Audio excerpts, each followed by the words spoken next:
I just finished repairing this beautiful Rancilio Sylvia. I paid $400 for this and the seller said that it powered on.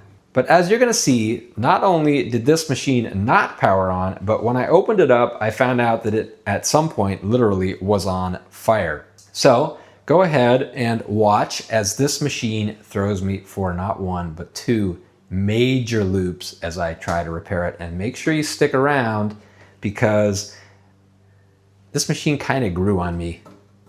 Yeah, I kind of like the machine, so it's definitely a bittersweet video for sure. All right, enjoy. I am welcoming my very first Rancilio to the studio, and I'm super excited. This eBay seller did a great job packing. He triple boxed it. It was a little strange though because everything smelled a little bit like pizza for some reason. And since this is the first time I've seen a Rancilio, I'm kind of looking at everything. It's got the stock Rancilio basket and this really, really nice brush. And this tamper is pretty nice. And as you can see, it has a great fit. That is a good fit. My plan is to tackle this Rancilio the way I tackle anything I don't really know about, just to dive in head first and make a bunch of mistakes. And we're going to start seeing something which is going to be a theme during this Rancilio rebuild, which is some questionable design decisions. While two of the screws came out no problem, the other two screws will simply keep turning and turning without coming out. By applying a ton of pressure upwards on this upper plate, I do manage to get the first screw out. But you'll see that this last screw is a real doozy. I am applying a lot of pressure here. It may not be apparent, but that's not good enough. So I'm reaching for my flathead and I am trying as hard as I can with the flathead to get it out. But that's not working and the spudger is way too weak. So yeah, it's time for the big guns, and that means a construction crowbar. I kid you not, that's what I needed to finally get this screw out. Anyway, with the top off, I can finally get a look at the inside, and the screw problem is because instead of drilling straight into the steel, they decided to put these little clips on there. Those clips don't work very well. I don't know why they just didn't go straight through into the sheet metal. But hey, pretty simple. As far as the rest of the inside goes, as I said there, it's pretty simple and there's actually plenty of room to work. I think way more room than the Gotcha actually, so that's nice. Quick resistance test is looking good, so it's time to power it on. And it's probably not good that my hand is the hottest thing in here. No, there's definitely an issue. That's not good. Unless I'm... So look at that. That's just... That's melted. It's just totally melted. Look at that. Like, that is burned up, man. Look at that. There's no... Oh yeah, that's the wire in there. Wow. So probably I just need to reconnect these wires right here. And then it should be good to go. So as on the scene, Dan pointed out, this machine is burned up, which isn't good. So I want to get a minimally viable or even non-viable thing happening here. So my idea is let's reuse what we got here, do some fairly shoddy attachments, and then see if we can at least get the machine back up and running before we do the full fix. Thermal Dan is on the scene to make sure that everything's looking good, which it clearly is not, because the hottest thing are those wires that I just reconnected.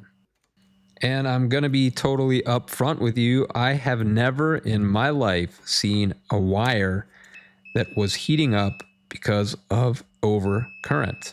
Never, not once. So I'm thinking, well, maybe there's something else going on here, like a ground fault or something like that with the element. So I'm going to start testing continuity with the various terminals and connections. I want to make sure that the element or some part of the element, and I'm assuming that there's water in this tank. I want to make sure that there's no way from the current to ground. But as you can see, everything looks at least electrically good. So I started doing my research, and sure enough, this is a thing. And I'm going to get into it a little bit at the talking head part at the end of the video, but suffice it to say that this machine has a serious issue and that other people have experienced it, where these power wires, the main power wires coming into the machine, are burning up. Anyway, knowing that that happens and that that's probably what's going on here, I can just go ahead with fixing that single issue. And remember, I paid about $400 for this machine, which is $900 new. It's only a few years old, so on the one hand, yeah, I'm kind of happy that this does happen because I get a cheap machine. But on the other hand, is that really what you want in a new machine? I don't know. Let me know in the comments. And underneath the top cover, you can see the soot that collected here from the wire fire. I'm just doing a quick visual inspection. If there are any leaks in your coffee machine, you will almost certainly see a kind of a scale formation below or near wherever the leak is. And I don't see anything like that, so I am going to continue with the teardown. And as I proceed with the teardown, ultimately I do get to the boiler insulation. And as soon as I remove that, I can definitely see signs of a gasket leak. You can see that it's stained the insulation itself as well. And since this is my first Rancilio teardown, I'm going to use a Sharpie to mark all the terminals. I use a system here of abbreviations to indicate like brew thermostat, steam thermostat, and element. You can see those different letters here. And there's also a cutoff thermostat on the side here that I mark as well. That is all the wires off now. And now the forgotten hero of every teardown, which is, of course, the deep clean. There's no way I'm going to be pulling this boiler out, cleaning it up, making it brand new, and then putting it back in some crusty old shell. So I know that eventually this front's got to come out and it's got to be completely ready to go in the sink. That means no wires, no switches, nothing. So again, I'm numbering up the wires and pulling them all out. That's washable enough. All right, and it's time to turn our attention to the main event, which is the boiler and group head inside the Rancilio. Now, Rancilio decided to rest the boiler and group head on the structure, which is a great idea, and they attached it with a couple of bolts, which I'm not too sure about. You'll see why later.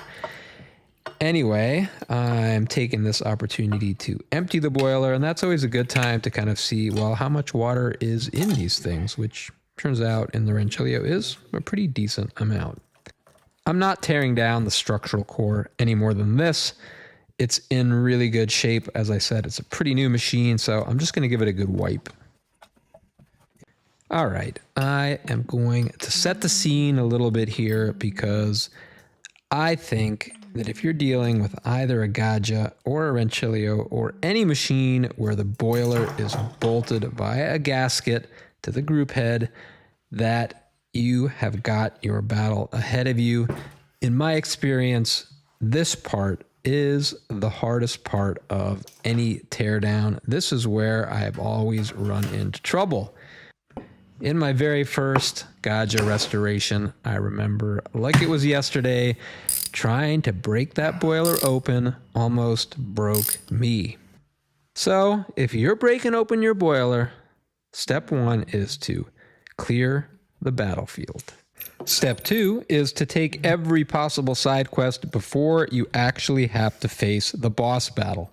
In this case, that means removing the solenoid and then taking apart the group head, so removing the shower screen and the distributor, both of which were really grotty for such a young machine, and then also spending a good bit of time getting the gasket out of there, which was hard as a rock, and finally removing the group head cover itself from the group head. Step three is always start with a minor boss, which in this case was that first bolt. Came off remarkably easy, as did the second bolt. Oh, yeah, I think we'll skip this one for now. Oh, well, this one came out pretty easy. Let's try this guy. I think if we're gonna do. Yeah, that one's all right. Not too bad on that one. What about this guy? Oh, easy peasy. Oh, this is going to be great. We just got to deal with this this last bolt. How bad could it be? Right? I mean, can't be that bad, right? I mean, all those other bolts, it came out like pretty easy. This guy, I mean, how, right? I mean, how bad could this bolt be? So that one needs a little. You know what? You don't have to deal with this right now. Let's put this penetrating lube on there and let's go do something else. I don't know.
So as you can see, I'm trying real hard with this Allen key and nothing. So the penetrating lube didn't work. My second trick is to try banging the heck out of it with this punch. And right here, I kind of am turning it to tighten it actually instead of loosening it, which is another little trick. Try tightening it first, and I can somehow feel a little bit of movement, or at least I think I can. So I'm pulling out the big guns, which is my hex cap socket here. This is the 4mm one, and I definitely get some movement. So whoo, it's looking pretty hopeful.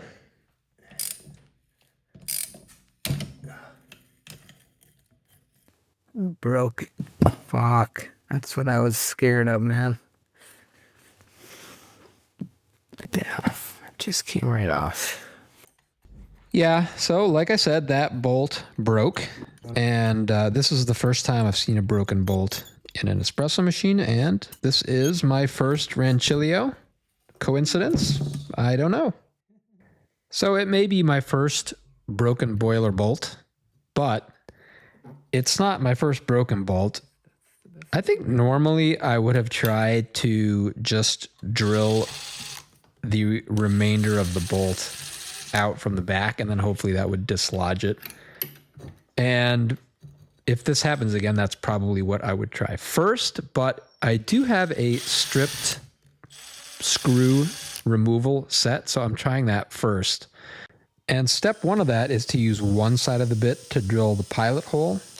However, I think that side might be dulled a bit, so I'm just using a regular drill bit here to get that pilot hole going. And so here's the side of the drill bit that's supposed to unscrew the bolt, assuming it can get a grip in that pilot hole. But it looks like it can't get a grip, so now I'm trying the larger bit, see if that works. And now I'm trying to enlarge this pilot hole, hoping to get a better grip. And my main aim here is I really don't want to have to rethread this hole. So I'm avoiding or attempting to avoid at all costs ruining the thread here. So at this point, I've abandoned that method, and now I want to try just drilling the bolt out from the back, and hopefully I can get that torque that I was talking about to dislodge the bolt and unscrew it. That's worked in the past. But instead, what eventually happens is I just go all the way through the bolt. So now I'm just trying to figure out a way of, can I get this kind of inner cylinder of steel out of this brass without destroying the threads of the brass. And as you all know, brass is soft and steel is hard, so it's not an obvious thing to do. So I decide maybe this stripped screw remover may work to remove that kind of hollow cylinder that I have left in there. But despite my efforts, that didn't really work either. All that happened was I kind of removed more material. So my next idea is to just remove as much of the steel I can without affecting the brass threading. So I start with that smaller bit, and then I move to this larger drill bit, and I'm just trying to get rid of the material and make sure that I don't see any brass through there. And then I'm upping the size of the drill bit, so getting a little more material out of there. And who knows, maybe my little electric blower can blow some shards out of there. And then I try putting the bolt in from the back to see if I can't push something out that way. And then it's on to an even bigger drill bit, so I can see I've still got some room here with just steel. So I'm trying to get as much material as I can out. And then now attacking with some needle nose pliers to see if I can't grab that remaining very thin cylinder at this point and kind of twist it or turn it out. And I'm pretty much throwing everything I can think of at the problem now. So I've got that drill bit back on, but I don't want to damage the threads. And now with the pick, hoping to get some purchase, and then the pliers again. And then now I'm trying to use a bolt to force the remaining cylinder out, but that didn't quite work yet either. So I remove that, and then at this point I recall that I do have a tapping set, which I've never used, and I've never successfully tapped anything. I've never even attempted to tap a hole. I think that there are YouTubers who have potentially made their whole career just from tapping holes, but they sure make it look easy. So my thinking here is, hey, what if I can remove just the bits of steel that are left by using this tapping tool to kind of scrape away the steel that's left in the threads? Anyway, that's the thought that's going through my head. I'm sure it's completely ridiculous, but there you go. In any case, I tried for a long time to get this tapping tool to do something like what I thought it should do, which is remove the steel material from the brass. I go back to the drill bit to make sure I'm getting out as much material as I can, and then back to the tap to see maybe this will finally get out what's left in there. But I can't really get a good purchase on the tap. In other words, it doesn't seem to be getting into the threads or getting into the, gripping the threads. So it's hard to make what I think is progress with the tap. But I keep working at it. And then as I am trying the bolt from the back, I do see this progress. And I'm just going to let this roll because it's so satisfying watching as I slowly but surely drive the bolt in from the back and watch this little shard that remains get ejected out of the front. And I gotta say, I am super happy that this thing doesn't need to be re-tapped or anything like that. The threads are still holding this bolt really well. So I think, job well done. I'm not sure what the right way to go about this was, but this definitely worked. And overall, it took about 45 minutes or so to do, so it wasn't the quickest thing. But I'm really curious, all of you metal workers out there that have experienced something like this before, what would have been your protocol and what tools would you have kept on hand to be able to tackle this kind of thing? So with that really tough part done, it's time to tackle a little bit of the easy stuff. So just the scaling the boiler, and then also the group head, and then cleaning this remarkably crusty shower screen. And I don't think it's a great design having the screen as two parts, because it seems like coffee grounds really get stuck in between the two screens here. So that's not my favorite design. And of course, then it's time to tackle the main event, which is the electrical issue. Now, at some point I realized, hey, since this is just the electrical cable that goes up all the way inside the machine and then makes its way all the way to the power switch, I can actually just pull the electrical cable a little bit more through, so we lose maybe 5-6 inches of electrical cable, and then we'll have all the wire that we need. And I came up with, I think, a pretty nifty way of removing that wire jacket, which is to use a slightly protruding X-Acto knife to just get the right depth out. And then it was time to make sure, because this wire had obviously overheated, to make sure that I was going to get a nice clean copper wire. So I went back and forth several times with the wire stripper and the pliers, just cutting off the tips until I got what looked like a brand new fresh bit of wire to use. All right, with the wires prepped, I'm moving on to the boiler, and I have to get the heating element back in here. And after reading a little bit about removing and putting the heating element back in, I found out that this little seal here between the heating element and the boiler can be finicky, so it's best to prep it really well. So I went in there with a dental pick and some abrasive ribbon and really got it smoothed out nicely. And I'm just really cleaning up the facing side here on the element to make sure that it marries well with that PTFE O-ring. And just to be absolutely 100% positive that there's not going to be a leak when I tighten this up, I'm adding a tiny bit of silicone grease to fill any little pits that there might be. At which point, it's time to put the heating element back in and tighten it up.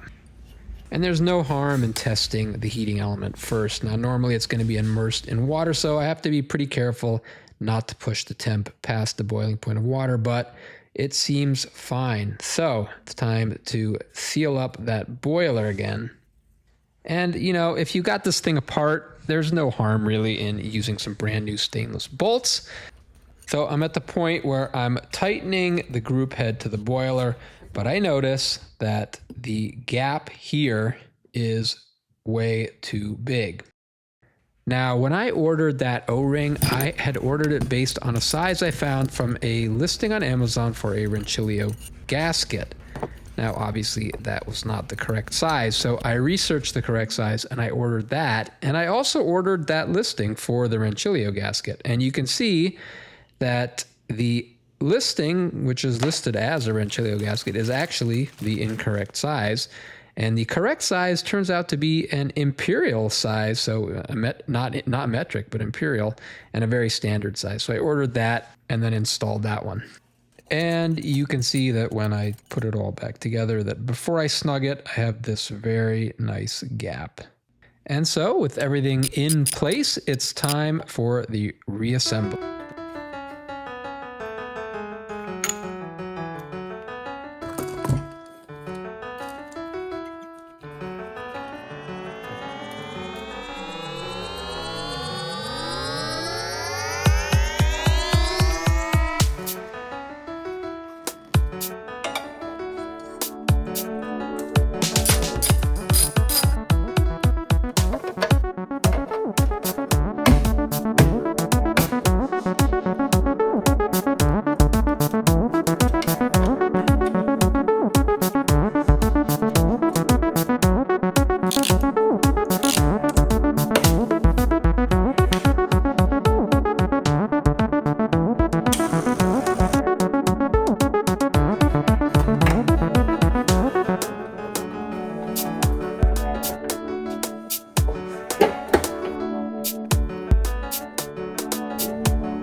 I'd love to say it was all finished, but I noticed that when I switched the machine on, there was no power light. And obviously, I think it's great to have feedback when the machine's on. So I did find a replacement neon bulb. It was a little bit of a pain to solder it on there. It took me about 10 minutes. And then coming up with a solution to make sure that it could go back in the machine. I used this heat shrink because the light bulb that I found, and these are the only ones I could find, were a little bit too big to fit into that little plastic piece. So I rigged this heat shrink to kind of close out over the holder and then also be tight enough to fit into that little plastic piece at the front, and it works great. So we're all set.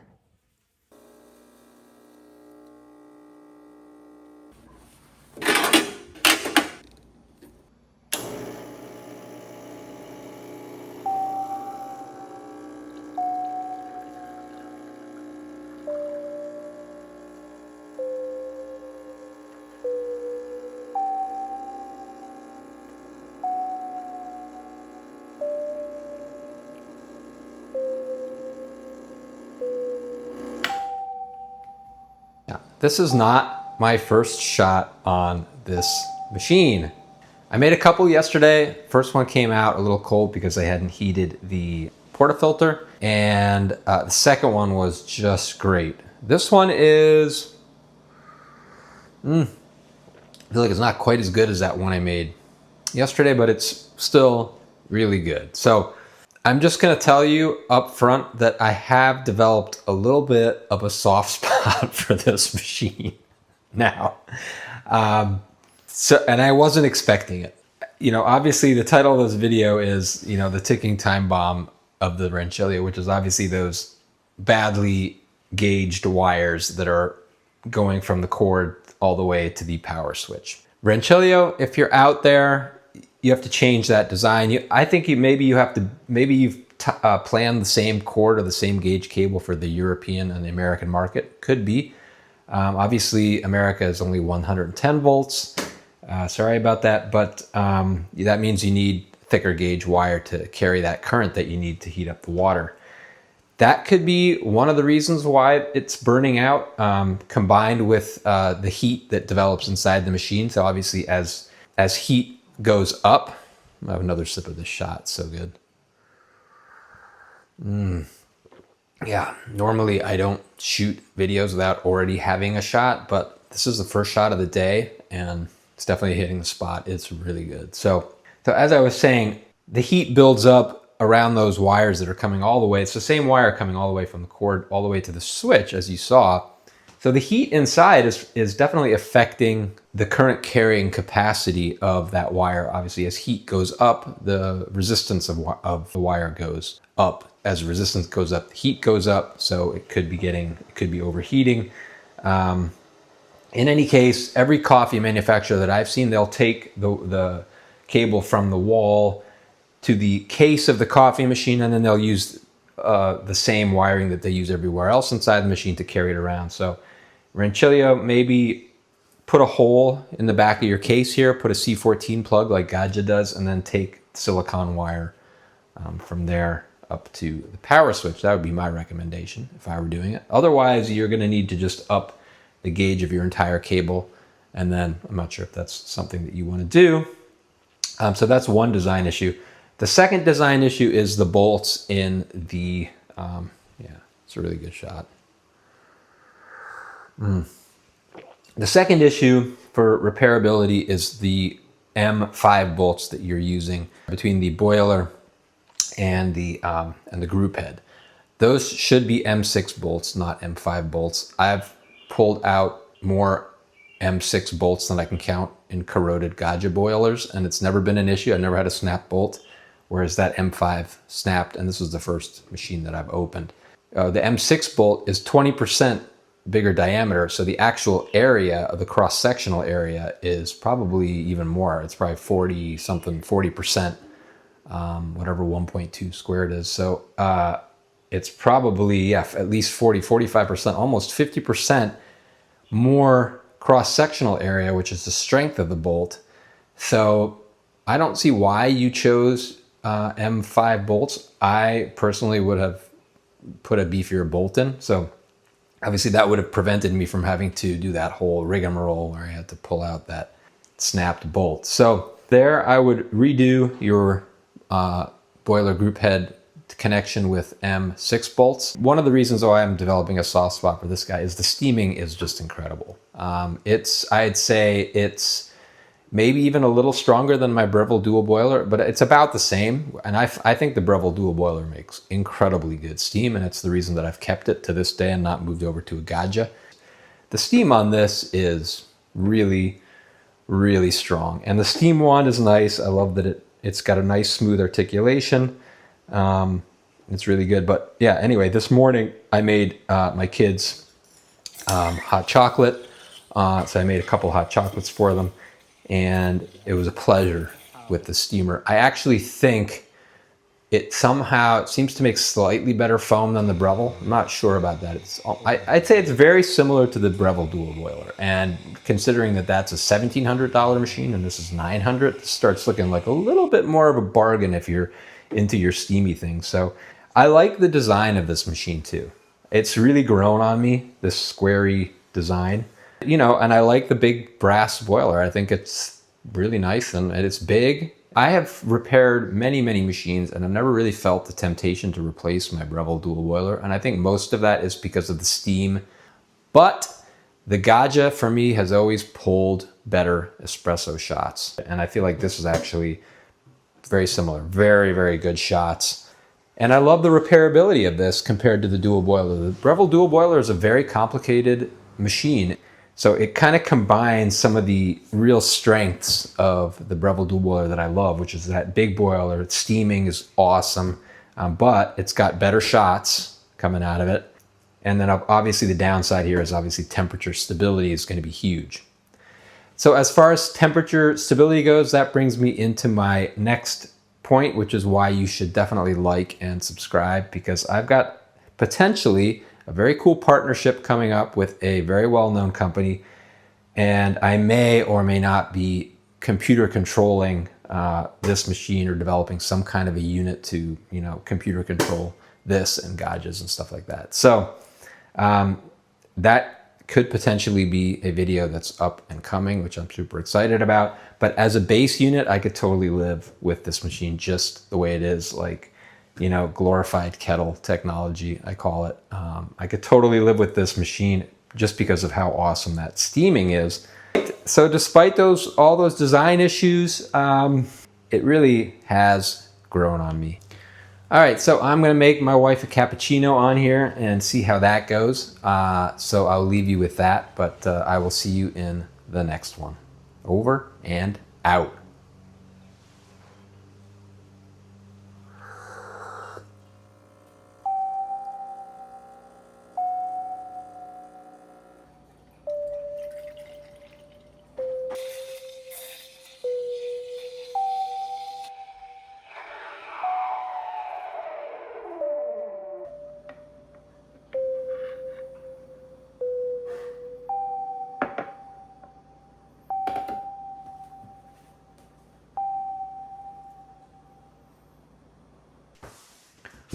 Nice clean puck.